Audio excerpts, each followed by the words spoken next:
address, you talked a lot about the education and trade and so many other things. We are so happy to hear about those things. And it is told and it is heard that until and unless the countries can reach to the local people, the relation can never be that much fruitful. And it is heard that most of the countries, their visits, their seminars, their workshops are confined to the higher level only. That is not heard, that is not noticed by the local people. Hence, the relation cannot go as smoother as it is expected. So, when it comes to Nepal-Sri Lanka relationship, what do you say, Your Excellency? Do you think the government of India, Sri Lanka has truly worked on this part to take the country to local level so that truly the people of Nepal understand what Sri Lanka is and how it is trying to help the country to maintain better relationship in the days to come? This is my first question. And if you look at the history of Nepal-Sri Lanka relations and the modern diplomatic relations, even in Sri Lanka and Nepal, we established just 20 years ago our diplomatic relation. I think from that onwards, we have the close ties. In addition to that, 2 decades prior to that, we had a SAR. From that, I agree with you. We had only the workshop seminars and conducted by the SAR. And we had the intimated to that, but we did not have the peoples to contact, peoples to peoples contact. So from that point, we are lagged behind and lesser than we expected. But now, what we are trying to do here, Nepal and Sri Lanka, now we have already attended Nepali youths to the World Youth Conference, which completed in May 2015. We are the Honorable Minister attended. Actually, Nepal represented 15-member delegation from, one is the political, one is the associations, one is the youth association groups, likewise government servants, various groups. So we have already given the avenue to talk to each other. So we have also sending another 15-member youth delegation to Sri Lanka to go in various grassroots level. So we have developed in such a way to have come up the youths at the national level. Now for example, now Sri Lankan youths are basically similar to the parliament. We have the another youth parliament representing each and electorate. So we invited these groups to go there and visit to 3 months program. So when they come back, of course they can, not the implementation, but they can get an idea about it. And they will conduct a seminar here. So whichever the important thing they can take it. Then other one, of course, from the government side, the both governments are doing very important to implement the what we have agreed, because we have already signed 14 agreements. Out of these 14 agreements, most of the things are actually people to people for the benefit of the people. So we have not materialized as yet. Then of course we have the trade relations. So this Nepal Chamber of Nepal Sri Lanka Chamber of Commerce, Nepal Sri Lanka Friendship Association. Every year we send delegation from there to here, from here to Sri Lanka. So they exchange views. Now like the Council of World Affairs, one of the think tank here, 4 months ago visited Sri Lanka and signed an agreement with the Bandaranaike Center for International Studies. So likewise, the think tank also doing that. So at the moment I say that yes, it is going on, but not satisfactory, but we hope can continue with the visit of all our head of state and meetings. We are so much hopeful that it will take place very soon and will be very much effective in the days to come as well, so that even people at the grassroots level, they will understand what Sri Lanka and Nepal relation is in fact. I would like to ask you another question, Your Excellency. Very recently, Modi swearing in program in New Delhi, that has given a very, very good message to the countries in SAARC itself. At least he has given a very good effort, put a good effort in terms of bringing all the countries together. So is that possible, do you think, Your Excellency, that the countries of all belonging to SAARC can work together hand in hand so that whatever like, if you talk about education, if you talk about economy, if you talk about social and cultural part, we all countries can work together, as you can even take an example of European Union, right? Though there are boundaries, physical boundaries, but there are no boundaries, kind of things. Is that, do you think, possible in the days to come, that will truly give a good sense of message to the rest of the world? Yeah, thank you very much for the very, very productive and very positive question, and which is also relevant to the SAARC region. And that was very good example. Being a leading country, when the Prime Minister Modi was swearing ceremony, all the leaders were there. Irrespective of their busy schedule, they attended. Why? They have to give the importance for the participation. So they have a lot of expectation from the SAARC as well as bilaterally. So therefore, this is the very good platform. After the swearing ceremony, they had the bilateral meeting. So that was very fruitful. And this message also goes to ASEAN as well as the European Union and the African countries.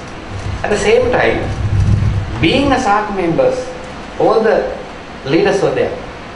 And now, Nepal, to be host that 18th SAARC summit in November. So, in addition to that, we have that 9 SAARC centers. Now, like SAARC Information Center is here, SAARC Tuberculosis Center is in Kathmandu, SAARC Cultural Center is in Sri Lanka, SAARC University is in India. Likewise, SAARC members has at least 1 or 2 centers under SAARC. That is one. In addition to that, every year we have ministerial meeting, senior officials meeting under 10. Education, cultural, economic, trade, likewise, lot of under these categories, SAARC ministerial meeting will be held with each other. So they discuss about the common problems. They discuss the regional problems when they come to the implementation. So they have about the taxes, then a lot of regional barriers. So they have already discussed a lot of positive ways to enhance the SAARC members. So we hope and everything, the SAARC summit also to be held in Kathmandu will focus for the balance, but we hope this is the small, the long, short period of the SAARC. But if you look at the European Union and the ASEAN, they have over 5 decades of their history. But we have to learn a lot from them also. But the issue is here, we have the disparity. As I mentioned earlier, the population is, the gap is there. Then the per capita income is different. Lot of gap. And the things are moving, but more or less as a unity. And being the unity, the SAARC is the common platform to discuss each other. I hope and everything to be resolved. Thank you so much, Your Excellency. Now let me take 2 questions from the audience. I will be expecting genuine questions. Before you put your question, can I kindly request you to introduce yourself first? Can I get some questions from audience, please? I am Malla, representing students for liberty. And I have a question. Is Mr. Malla already hinted about European Union? We have a long talk about the free trade agreement SAFTA in South Asian region, in the common currency in South Asia region. How much optimistic are you regarding this agenda to be successful? And thank you very much. This was also raised for the last 1 decade, because like as he said that very correctly, the European Union, they have their own currency except Great Britain. So the ASEAN, they have also not the similar currencies, but they have a lot of common. The visa, no problem, each other, anybody can go there. So they have the tax also. They have the avoidance of the double taxation, similar to SAFTA. So South Asian preferential trade agreement, which means the SAFTA. But at the moment, there are some countries even in Sri Lanka, there is a opposition when we write and when we sign the agreement. Why? Because being a democratic country, anybody can say positive and negative. Because when we sign an agreement with, for example, simple the theory with India, so being a 1.2 billion population, we are in Sri Lanka, we have the 21 million population. So they have over 250 billion exports, we have only $10 billion. And likewise, they can dominate the area, but even though they are, when we talk about that, when we talk in Sri Lanka and this SAPTA one, we had 2,890 items to be included, which means almost 90% of the export items or import items. So there is the gap to be resolved which Sri Lankan Trade Ministry. So still we are finalizing. When you come to the SAARC level, it is more and more problematic. But we hope in everything it will be resolved maybe 1 or 2 years. No, it takes a couple of years.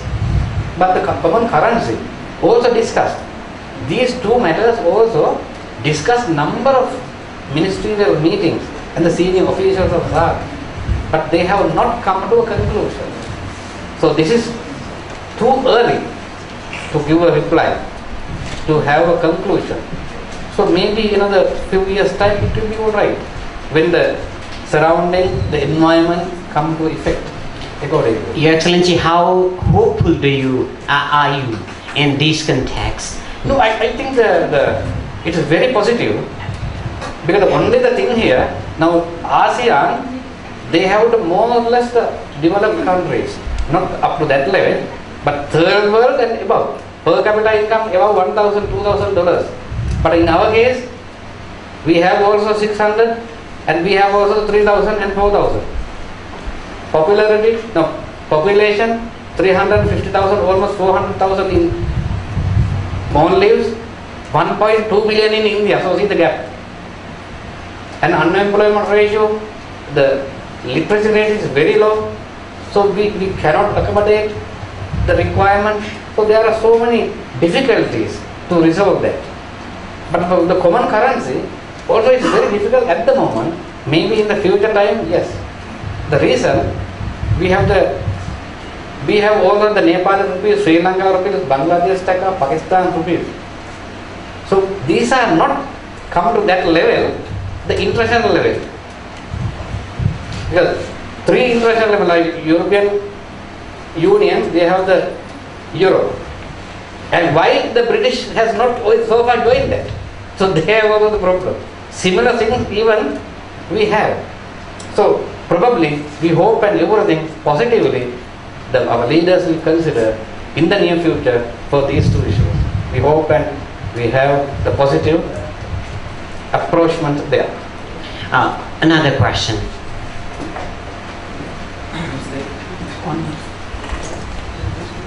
No, sir.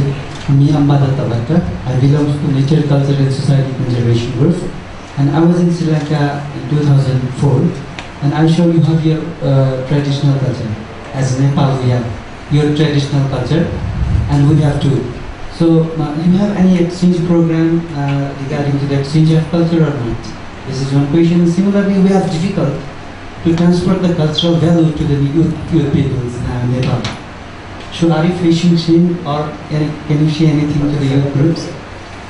It is difficult to transfer the culture. Yeah, could you please repeat the second question? This means it is difficult to transfer the culture, our own culture, to youth groups now. Youth groups. And so, do you have any concept or in your country or here also we are facing? Can you explain about this? Yeah, thank you very much. First of all, the cultural program. Actually, we started our cultural program the way back in 1982.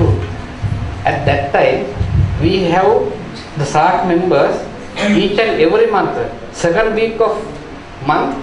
Okay, for example, Nepal traditional culture.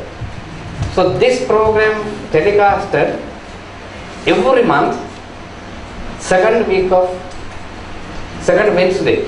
So same program telecasted all the, at that time 7 SAARC countries, 6 countries. So now we suggested also to reintroduce that. So that wise, when I was in Pakistan 1986, we had that cultural programs. So from Sri Lanka, waterfalls of Sri Lanka, and I watched also the traditional dances of Nepal. Even before I thinking here, before I get the program, that was in 1986. So we had that one. Then of course the issue is here. Now like we have the common similarities. If you look at the song, maybe we can't understand, but it just goes to our heart. The music, culture, dances, more or less come into our heart. So now like when I was in the one of the leading hotel, we had a cultural show here, Nepali cultural show. It's similar to our cultural show also. But the wording, the way of dancing little bit different, but the way of thinking, the expression, movement, body language, will be more or less same. But we hope at the, every year now we are trying to bring one Sri Lankan cultural groups here, and we also try to send the Nepal cultural groups over there. So there is an international arena. Now in November, as a SAARC practice, before the president talks about each and every country, there is a country presentation representing their own.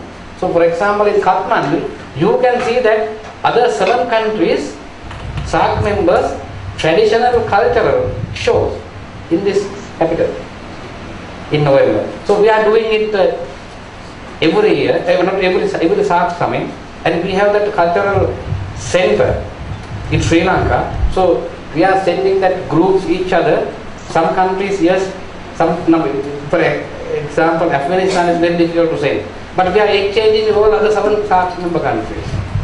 So SAARC members are there. So we at least, our target is here to exchange one cultural group to Sri Lanka, from Sri Lankan cultural group to Nepal. So we are doing at least one, but we expect also youth to visit there. We expect a few more questions from audience if you would like to. Yes. Good afternoon, Ambassador. Good afternoon. First of all, thanks so much for your presentation, for your illustrative presentation on Sri Lanka Nepal relations. I would like to ask you to give us your opinion about, well, we are in an international education center right now, the role and the value of education in development of nations and in the establishment of collaboration between nations. Thank you.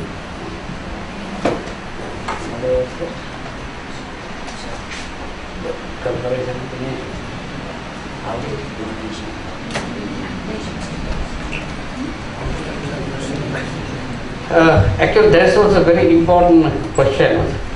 With the education is the prime idea, so the government of Sri Lanka has already given #1 priority to the education. That is why we have given up to PhD education is free.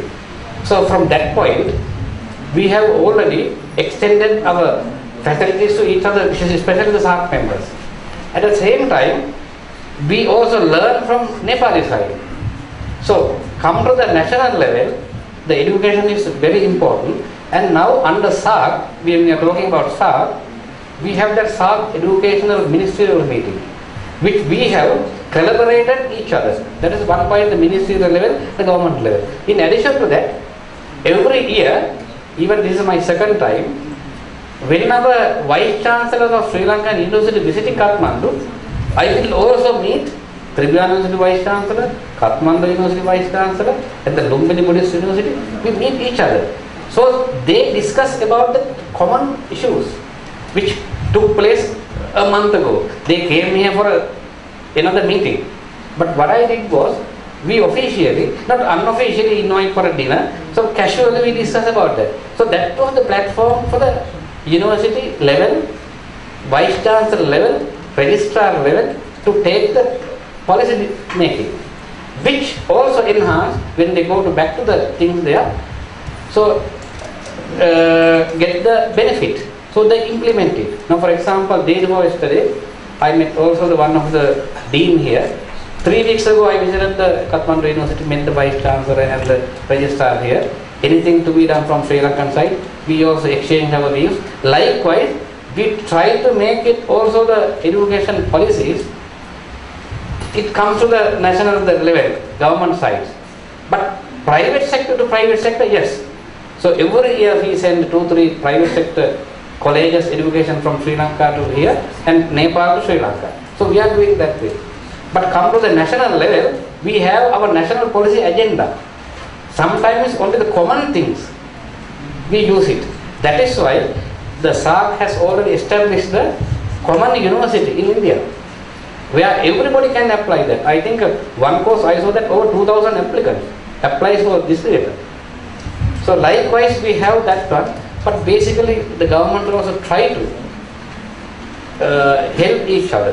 At the same time, the people, we also allow the people to people contact, like a private institute. So they have direct contact with them. Yeah, thank you. Now, any other questions? Yes.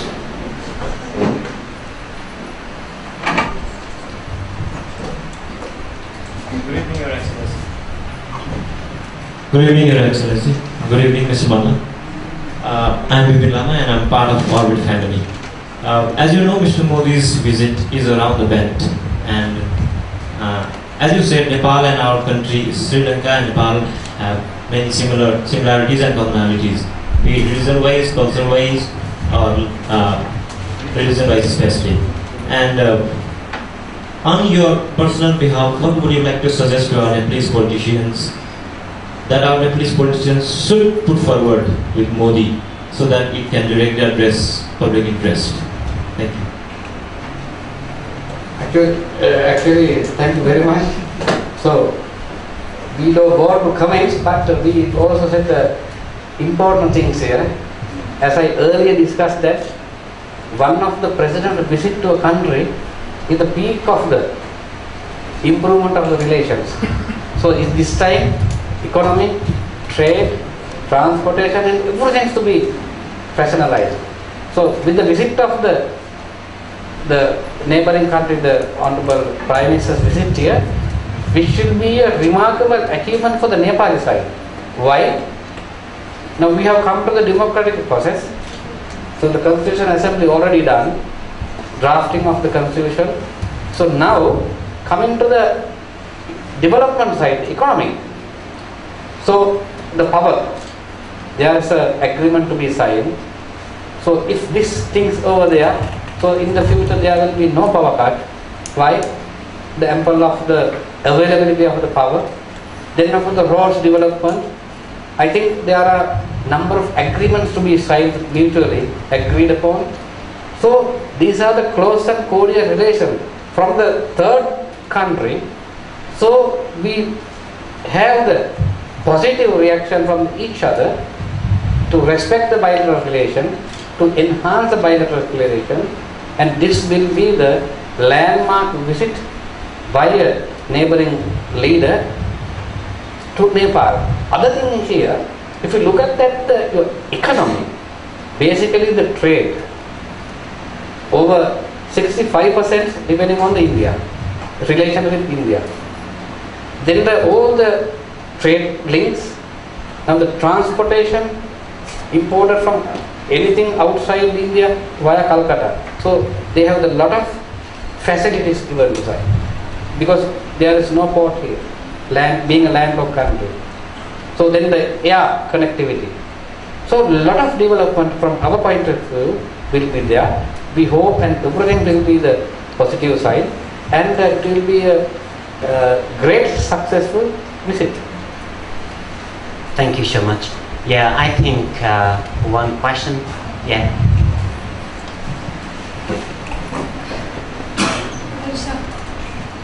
I had a question.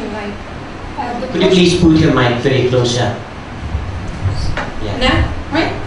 Okay. Hello, sir. Can you give us any? Do you think there's any lesson to learn from the post-conflict Sri Lanka, like at the stage we are in, like post-conflict Nepal? Do you think there's anything, a particular any lesson that we can learn? Yeah, thank you very much. And this one, we don't say that we can get something from Sri Lanka, but we have already extended the invitation because we suffered 30 years of this conflict and we overcome it because you had only the similar, not that way, very small way problems here, the integration part. So in this regard we had a high level discussion. So we invited the Secretary, Minister of Peace and Rehabilitation here to visit Sri Lanka. So there was a 9-member high-level delegation visited from January, I think end of January, to Sri Lanka to learn, to exchange views. We don't say the learning, but to exchange views. They visited that how we integrated. Now, for example, recently also visited some army officials to Sri Lanka. How the Sri Lanka after the war, Sri Lankan army over 200,000 is merely is there, but we are working towards the development side. So most of the engineering side intellectuals, we take them to the development side. Lot of welfare activities there. So now the Ministry of Defence and Urban Development took care of also the army, urbanization of Colombo and beautification of Colombo city and others. So they have the resources, so they have the intellectual capacity and the knowledge. So engineering side, so they are helping to the development of science. So already the exchange of views and exchange of visits were there. They are already conducted. And now the integration of that we had 10,000 Tamil hardcore. They know only the weapon to take care. Within 5 minutes they can take the weapon and shoot it. Even they have shot down a couple of aircraft also. But when they come to the knowledge, they do not know, oh, there is a world. No, they have only jungle, fighting. They do not know nothing about that. When they see a film or a cassette, oh, this is great, oh, there is a world. So this is the situation of there. The jungle, they nothing. They give the food, everything, you have to fight. If you fight it, that's a great cause for your next life. So this is called brainwash the people. So in that way we have already come to over 10,000 people, now integrated to the society, and they do not know about their relatives, parents. So this is your mother, this is my mother. They do not know. That's the situation we integrated. So likewise, we help them. Now they got married each other. Those two people wanted to study the education, they went there. Higher education, others people. Then the vocational training, then got married, different life. So already done the integration, but only the things that come to the Nepali connection, we have already invited. So already delegation visited, but our people also already done it. And now there are exchange of views, exchange of visits. So we have similarities, common things, but not similar to Sri Lanka way, but we hope and everything they will continue. Thank you so much. Now, most probably, we'll be taking the last question from audience. No. It was a similar question to ours. So okay, that's fine. So, any others would like to ask question? No. Okay, let me come back. Your Excellency, since SARC is going to be held very soon here, what messages? Because we share commonalities, as you said earlier, that what kind of practices or discussions or meetings need to be held so far between and among the countries so that this SARC can truly send a good message that we are bound, we work together, and we will have a lot of aspirations in the days to come to make this SARC, the countries in the SARC themselves, prosperous, rich and peaceful, and we will not say, give any message that there is conflict as such, and this is the place of peace and tranquility that eventually help us to get more prosperous. What would you suggest in this context, Your Excellency? Yeah, thank you very much. And each and every country, when they are going to hold a summit, there should be a given theme. So that theme is the focusing on the each and every summit. So the government of Nepal will give the theme for that one, or either regional peace or prosperity of the SAARC region, something like that. There will be a topic or the theme given by the government. Accordingly, all the SAARC members, we have the programming committee, standing committee, ministerial meeting, and come to the finally the head of the state meeting. We are focusing on that theme. At the same time, this year, I hope that everything will be all right. There is no issues, the terrorism in the region. So we have the common platform. The peace will be the number one priority, and from that peace, we also go for the development. So the prosperity will be the next one. So likewise, the government of Nepal will give the topic or the theme for the member countries to focus on.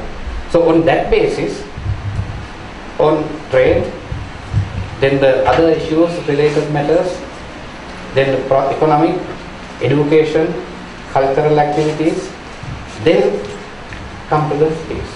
So everything, I think, will be finalized. So we hope, and everything, each and every summit will be given more and more prosperity, more and more peace oriented, more and more development oriented activities. So we hope this summit also will be a prosperity of our region. Okay, thank you, Your Excellency. I think we are end of the session now. Before we conclude this session, I would like to invite the CEO of Orbit International Education to give away a token of love to His Excellency, Mr. Radheshyam. Let me invite him on the forum, please. Let's give a big hand. Thank you so much, Your Excellency, for coming to our program and sharing a lot of things to us with us. And at the end, let me again request CEO of Orbit International Education to give a vote of thanks. Thank you so much. Dhanyavad, Malla sir.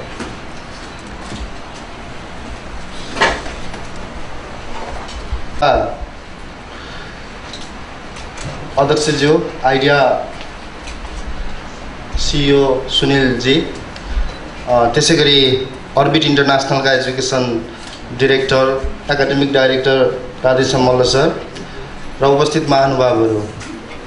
Orbit International education विशुद्ध व्यापारिक संस्था हो, education consultancy हो। यसले नाफा र घाटाको हिसाब किताब गर्छ। तर यो फोरममा बसिरहँदाखेरि as a CEO of Orbit International Education एउटा सामाजिक अन्तर्राष्ट्रिय मुद्दामा खास गरी अहिलेको आवश्यकता महसुस गरेर एउटा बहस कर्पोरेट सोशल रेस्पोन्सिबिलिटी अन्तर्गत हामीले उभ्याएका छौँ। यसमा म वास्तवमा मेरो रोल त्यति ठुलो छैन, एउटा यसलाई प्रेमाइसिस उपलब्ध गराएको मात्र हो अर्बिटले। तर यसमा सबैभन्दा ठुलो रोल सुनिलजी, त्यसैगरी academic director Radheshyam Malla sir, उहाँहरूको सक्रियतामा यो काम भएको छ र यसको आयोजना अर्बिटले गर्न पाउनु यो सुखद क्षण भएको छ। त्यसो भएको हुनाले यसमा उपस्थित तपाईहरु सबैजना विभिन्न क्षेत्रबाट आउनुभएको छ। तर यो हल विद्यार्थी पढाउनको लागि बनाइएको हल, यो चाहिँ यहाँ टिचर उभिएर विद्यार्थीलाई राख्ने हलमा पनि तपाईहरु यति राम्रोसँग यहाँ बसिदिनु भयो, तपाईहरु धैर्यताका साथ सुनिदिनु भयो। यसको लागि तपाईहरु विशेष तपाईहरुप्रति कृतज्ञता ज्ञापन गर्न चाहन्छु। त्यसैगरी your excellency, thank you for coming in Orbit, thanks a lot. त्यसैगरी यस्ता कार्यक्रमहरु आगामी दिनमा फेरि हुने नै छन्, यसमा पनि तपाईहरुको सहभागिता होस् भन्न चाहन्छु। र अन्त्यमा हामीले सानो सफ्ट टी को आयोजना तल गरेका छौं, लिन सबैलाई आग्रह गर्दछु। फेरि पनि धन्यवाद, थ्यांक यू, थ्यांक्स अ लट।